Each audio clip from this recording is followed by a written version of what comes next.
Hello and welcome everyone. Thank you very much for tuning into Anfield Road TV. I'm joined by a very special guest, Matt. Thank you very much, most importantly, mate, for taking the time out to come on, mate. How are you doing? Yeah, not bad. Thanks, mate. Thanks for having us on. You're always welcome, mate, and thank you very much for coming on, mate. And chat, if you've got any questions for Matt, obviously from a tactical sense, and you can ask Matt about obviously about Bournemouth for the big game tomorrow. I'm pretty sure he'll happily answer them anyway. Is there any tactical questions or in relation to Bournemouth? But Matt, firstly, thank you very much for coming on, mate. Matt, and obviously the FC Bournemouth fan channel. His link is all in the description anyway, so please do head over, show your support, most importantly, as well, because we're all one big footballing family anyway. But Matt, firstly, thank you for coming on, mate, and we'll go straight into obviously the recent results for Bournemouth in relation to obviously we can see the results that you've had early on in the campaign this season. Obviously starting the league season with an emphatic 2-0 win, mate. Just talk us about obviously the Villa game, most importantly, mate. Firstly, were you really happy with that showing against Steven Gerrard's side? Yeah. I mean, to be fair, when we looked at the first run of fixtures, even with Villa being in there, we knew it was going to be a tough run. Yeah, that day we played really well. I think Villa definitely had a bad day, and I don't think they've really had the start to the season they've expected. But yeah, on our part, it was a good performance by the majority of the squad on that day. It was good to get the early goal. I think that sort of rattled Villa a little bit. So it's always dangerous scoring early. It either goes one or two ways. For us, I was a little bit concerned. I thought, oh God, we'll score early. We got a lot of the game to go. But as soon as we got the second goal, that kind of really killed Villa off. But no, an overall good performance on that day by our boys. Yeah, 100%, mate. Kiefer Moore was quite a handful in that game, wasn't he, mate? Obviously, and we'll probably speak about obviously key danger men for tomorrow, mate. But he had quite an impact on obviously getting, was the second goal or was it the first goal for It was the second goal. Yeah, his first Premier League goal. Yeah, he was a handful for the Villa defence all day. I mean, he can be against any defence. I mean, he's a very physical player. He's a different option to Solanke, which obviously we'll discuss a bit later. But on that day, he was definitely a handful. He's a good presence to have up front. Yeah, absolutely spot on, mate. So obviously the game against City and obviously Arsenal. How do you feel from your point of view, mate? Obviously, yeah, more or less 3 hits, would you say, in terms of going into those games? But how have you felt personally you've approached both those games and especially taking those performances against 2 good teams? But do you think hopefully you'll learn, or do you want to see more going into this game come 3 p.m. tomorrow? Yeah, I mean, when you've got a run like that, it is like you say, they're a bit of a, if you get something, then it's just a lucky extra, isn't it? The way we're playing, mate, I'm telling you, editing's possible. But yeah, the City game, to be fair, we did absorb a lot of pressure off them. Obviously, they are, like yourselves. Regardless to how you've started this season, you two are both sort of, are in my opinion 2 of the best sides in Europe. So when you go and play sides like that, it is kind of damage limitation. The Arsenal game after the City one is the most disappointing one for myself. To lose that one 3-0. Not so much the scoreline, but kind of how we started off. First half, we had no control of the ball. Second half, we started a little bit brighter. But as soon as they scored the third goal, that was it. We were done. But it was more for the effort side of it against Arsenal. But then again, Arsenal, that's the best game I've seen them play at our stadium. And in the games I've seen them at the Emirates play us, they were kind of passing the ball around that midfield like City. So yeah, it was a difficult game, but it was just more the effort for me that disappointed me. Yeah, I was doing a watch along to that game, mate, and obviously the second half performance I felt was much better from your lads. I think obviously, like it is, and even when we've got caught up, I think the start of it, especially when you are in the Premier League as well, mate, we've had it where like you're not out the trap straight away. Certain teams can catch you off mark, really. But in terms of obviously statistics of this season already, I know we're only 3 games in. Obviously, you've got 3 points on the board anyway, 1 win, 2 losses. Obviously scoring 2 goals and conceding 7 goals anyway. Obviously, was only 1 clean sheet, and that come up against obviously Aston Villa. Yeah, of course, Steven Gerrard. But Matt, in terms of obviously Scott Parker, in terms of last season's performance, you started off really well in the Championship, didn't you, mate? In terms of for obviously finishing 2 points behind Fulham, and obviously on 88 points. You registered 74 goals scored in the league, and conceding the fewest, if I'm right, in the Championship, only conceding 39 goals. How did Scott Parker set up from an outside point of view? Obviously, for the Reds, what's his style of philosophy, would you say? Is it more sit back, or do you like to really dictate the tempo of games and get on the ball and try and impose yourself within games? Yeah, I mean, a lot of the games in the Championship last season was a lot of high intensity. There were times when, if we go sort of like 1 or 2-0 up, he would sometimes bring on an extra defender and kind of sit back a little. It's a tactic you can't really use when you go to places like Liverpool and City. You don't want to park the bus really, because you will get damaged at some point. But the main thing with Parker last season was that we really didn't have a plan B. In a lot of the games, I mean, we had a fantastic start to the season. You're absolutely right. I mean, I think we went 15 games unbeaten. 15, 16, yeah. We were top of the league. Then we from Christmas onwards. I mean, the second half of the season wasn't a great form, and there's games where you could see things needed changing, but there didn't seem to be a plan B. Then we finally brought in Kiefer Moore, who then gave us that kind of plan B option, which in games against Swansea and obviously the game against Forest at home, you could see that's how his plan B worked. But that's kind of it. A lot of high intensity. He likes to play the ball forward a lot. Likes to go forward, but can sometimes be a little bit too defensive if you're 1 or 2-0 up. Yeah, absolutely spot on, mate. And obviously from the goal scorers last season, probably will speak about obviously the danger men for chat. Everyone tuning in anyway, in terms of Big Dom Solanke, which we'll touch on in a little second. Anyway, he did register 29 goals, 7 assists in the Championship last year. Obviously, second to Mitrovic, who Mitrovic turned into prime Pele in the Championship last season. But Big Dom Solanke wasn't too far behind. So, and then obviously Bournemouth's second highest goal scorer in the Championship last year was a midfielder. Or would you class, is he a midfielder, Matt? Billen, the big lad. Is he a midfielder or centre forward type player? Yeah, no, he's a midfielder. Had his best season in front of goal last year. So 10 goals, 10 assists as well. So he can provide that for that, can't he? Yeah, he did. He had a really good season for us last year. But yeah, he kind of plays midfield, but he can sort of play in behind the front man sometimes as well. Or he can play sort of defensive midfield. He covers most of the midfield, to be fair, Bill, and he's quite a versatile player in that respect. Yeah, absolutely spot on, mate. It's great insight as well.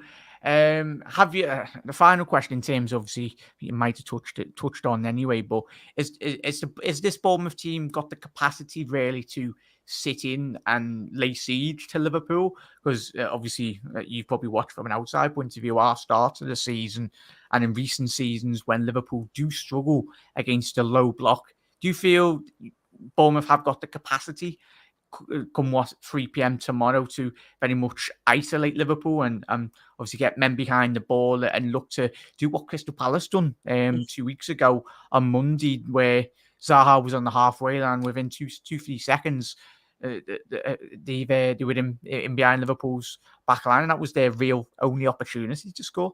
Could Bournemouth, could Scott Parker utilise a game plan come what tomorrow, mate? Do you feel? Yeah, I mean, I'm sure Scott would have done his homework on the recent games, and something along the lines of what Palace did.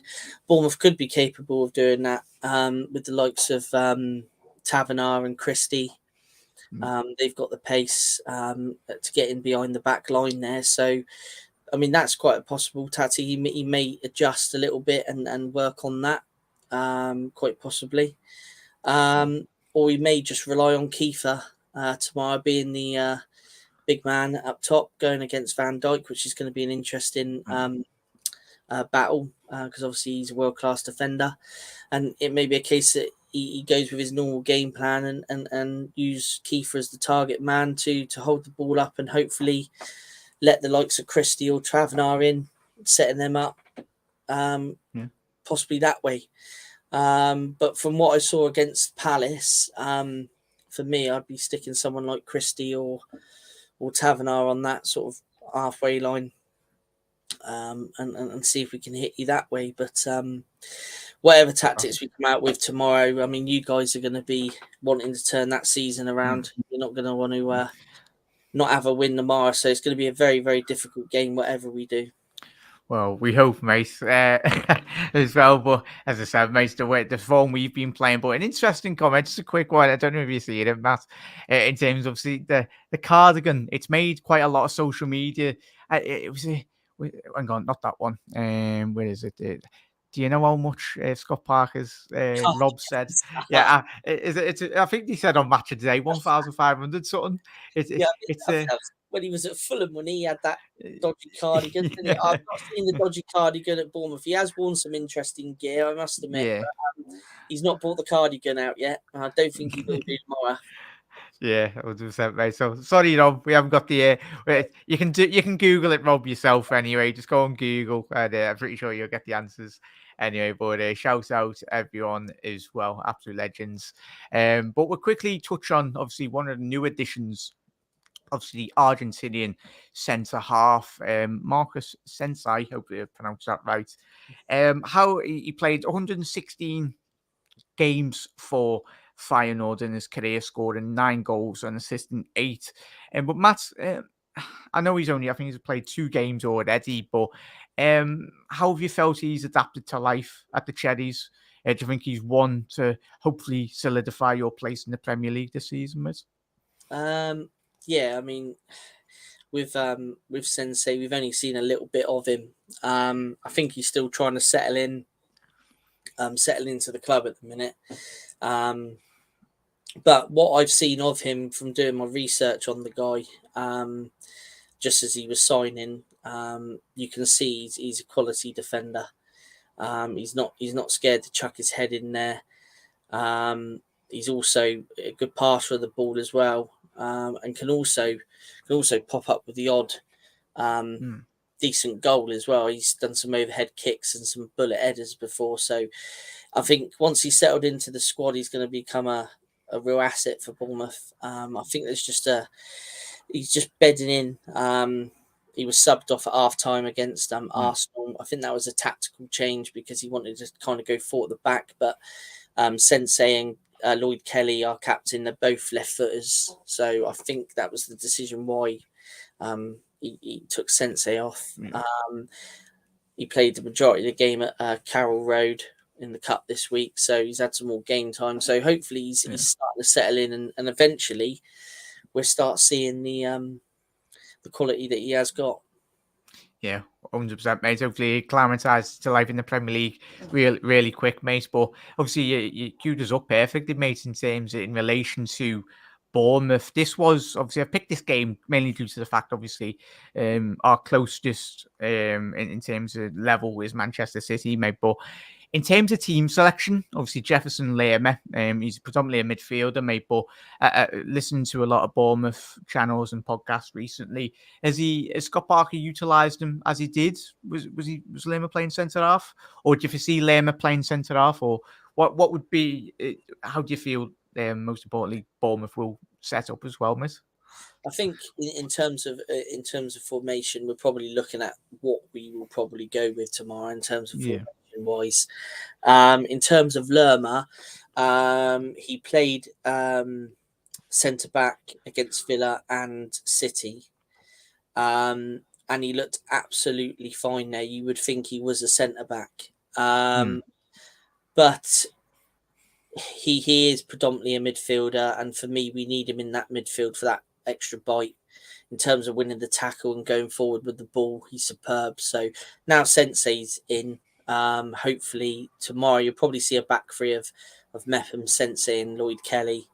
I'd imagine tomorrow, with Lerma placed in the midfield, either alongside probably Lewis Cook or Philip Billing. Yeah, spot on, mate. In terms of any injury concerns from a Bournemouth point of view, mate? Is any? Yeah, your old friend Solanke, he won't make the game tomorrow.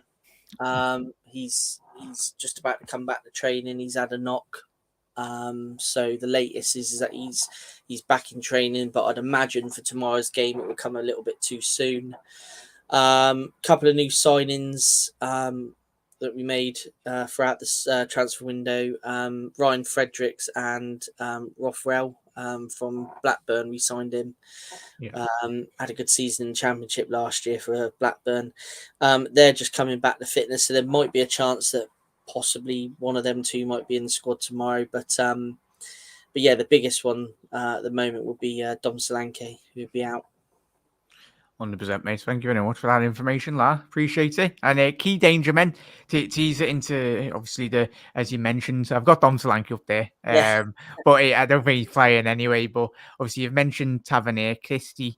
From an outside point of view, and obviously, who would you see being the key threats really for Liverpool, that Liverpool fans should really keep an eye on going into tomorrow's game? Yeah, obviously with Dom out means Kiefer Moore will start. So from a forwards point of view, it'll be a good physical battle between the likes of Van Dijk and Kiefer. But the man you got up there, Christie, I think he was a class player last year for us in the Championship. Was one of my favourites. He's sort of been a bit part player. Hasn't really had a full 90 minutes, I don't think, yet in the Premier. But for me, tomorrow's the type of game I would slot Christie in there.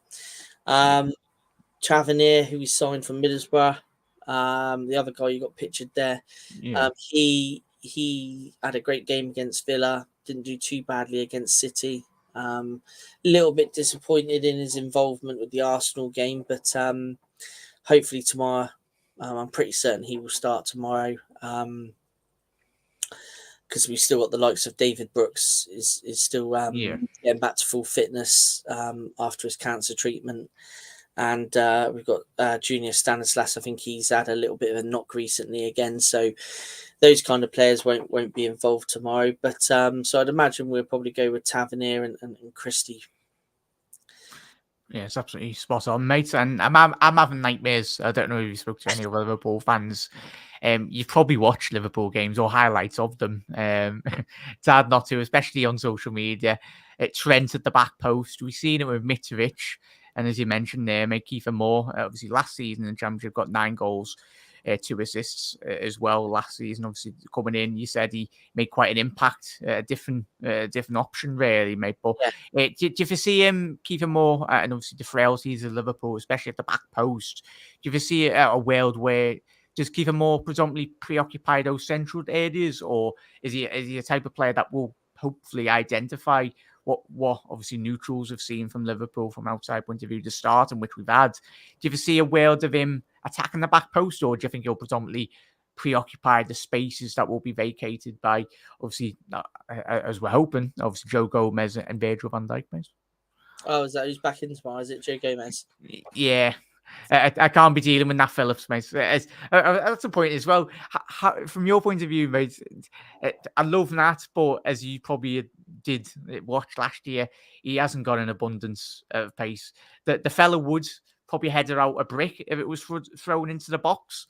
But just a quick touch on, obviously, well, I didn't put it on my notes, mate, but how did you feel Big Nat did at Bournemouth last season, mate? Were you impressed, or were you quite underwhelmed by his performance in the Cherries shares? Yeah, I mean, he did a job. Did the job, yeah. I know we've been heavily linked with him all summer. I on what I saw last season, I probably would have brought him in, to be fair. But that was before we brought Sensei in. But with what I've seen recently and a little bit through pre-season, I'm kind of glad we haven't pursued the deal at the minute. But yeah, no, he come in fairness to the guy, he was professional. And like you say, he stuck his head on everything. He is one of those players that, he doesn't care, does he? He just throws himself at it. So, yeah, I'd probably say, long term, possibly the Championship is probably his level if he wants to play consistently. But yeah, no, in fairness to the guy, he did a good job for us last season, so I can't criticise him on that. Yeah, no, spot on, mate. And I think all of us have been drawing parallels all summer, but I've had a feeling he wouldn't go to use. I think if he probably had a bit the desired impact, I think he would have snapped them up, wouldn't you, mate? Anyway, but obviously, by all accounts, from what I've heard on a couple of podcasts as well, he didn't really pull up trees, did he, mate? But spot on, mate. Thank you very much for that as well. Yeah, did the job. In terms, obviously, just final little graph anyway in terms of your goals. I think this for this season anyway. Obviously, Lerma, Moore, and Macondes. And obviously, Lerma getting an own goal anyway. But I think it was more or less touched on the key danger men, mate. Obviously, in the final concluding one, mate. Score prediction. I don't know if you like to. I know a lot of guests don't like doing score predictions, but do you like doing them? Yeah, I do. Yeah, go on then. Give us a. You don't go for a Cherries win, or no? You can do.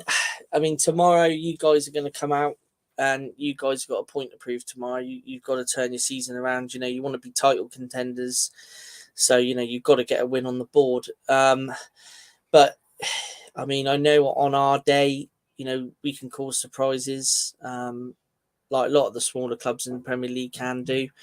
So I'm going to go with my heart rather than my head, and I'm just going to say that we're probably 1-1 draw. 1-1 draw. That'd be a great result, mate. I've gone with 2-0. I've not gone mad. I'd be even happy. I think judging from chat tonight as well, we'd be very happy with a 1-0 win as long as we got 3 points, mate. But Matt, it's been an absolute privilege, mate. Thank you very much for taking the time out to come on, mate. Obviously, you want to just shout out and obviously plug your channel and what content you've got coming up this week, obviously tomorrow, and obviously this coming season, mate. Yeah. Well, the channel's called Up the Cherries in all departments. We do a whole host of things. We've got a weekly podcast called Cherry Picking, where we discuss all sorts of aspects of the club. We've got interviews with all sorts of different players from the past and from the present. Harry Redknapp's been on. We've had Steve Cook. He's now playing for Nottingham Forest, a Bournemouth legend. He's been on. We've got quite a bit coming up in the coming week, because obviously we're playing Wolves and Nottingham Forest. So for our Nottingham Forest preview, we've got Mark Crosty coming on, former Nottingham Forest goalkeeper. So yeah, got quite a busy week of content coming up, and we tend to get a few celebrities on as well sometimes. So good little channel, and give us a like and a subscribe. Be much appreciated. Yeah, absolute legend, mate. Thank you very much for taking the time out tonight, mate, most importantly. And chat, please do head over, support the lads anyway, everyone that comes on the channel. Up the Cherries in all departments on their socials as well. The link to their channel is in the description. If one of the mods, please could drop the link in the chat, the comment section below tonight on the live. But Matt, it's been an absolute privilege. Thank you for taking the time out tonight at this time. Really do appreciate it, most importantly. And we'll quickly get to some of the comments anyway. As I said, Kiefer Moore hasn't the legs for hitting on the break. I tell you what, Eamons, especially if he has, mate, if Nat Phillips is playing on the halfway line. Tell you what, Nat Phillips would probably would be quite behind him anyway. I heard some Bournemouth fans saying no, they'd be focused more on the Wolves game coming up than the Liverpool, but it's more winnable. Do you agree, Matt? I think you very much touched on that, didn't you, mate? Yeah, that's a very good point. Obviously, the likes of Wolves and Nottingham Forest coming up, we could do with 6 points there. So, yeah, I mean, there could be some truth in that. Yeah, spot on, mate. As quickly, no way they were playing. Obviously, just replying to Jazz. They will fancy something. Or the Anfield Lark. Thank you, mate. Need to play with a cup final mentality as well. But the mentality the Anfield Lark and chat we've been going in with absolutely stinks. We got outran, and Matt, by a Man United team, and you've probably watched it. Is by Man United. There's one team in this league which is mad. Don't get me started. I've been obviously fuming this week anyway, but you have probably beat them this season, mate. They're an absolute shambles, but we somehow got beat by them. But hopefully Jurgen's given them a big, massive rocket up the backside. But yeah, 100%. But as John said there, nice. He's absolutely fantastic guest, mate. And I will be getting Matt and the lads on, obviously, in the reverse fixture. But Matt, I'll let you go. Thank you very much for coming on, mate, and chat. Have a lovely rest of your night, everyone. And as I said, me and Matt, we're just wanting a good game, especially, but never say never. But all the best for the new season, Matt, as well. Apart from obviously for tomorrow, but I hope you have a lovely, everyone going up to Anfield, safe travels and everything. And but everyone, thank you for tuning in, and we'll see you a bit later tomorrow for the live stream watch along. See you later. See you later.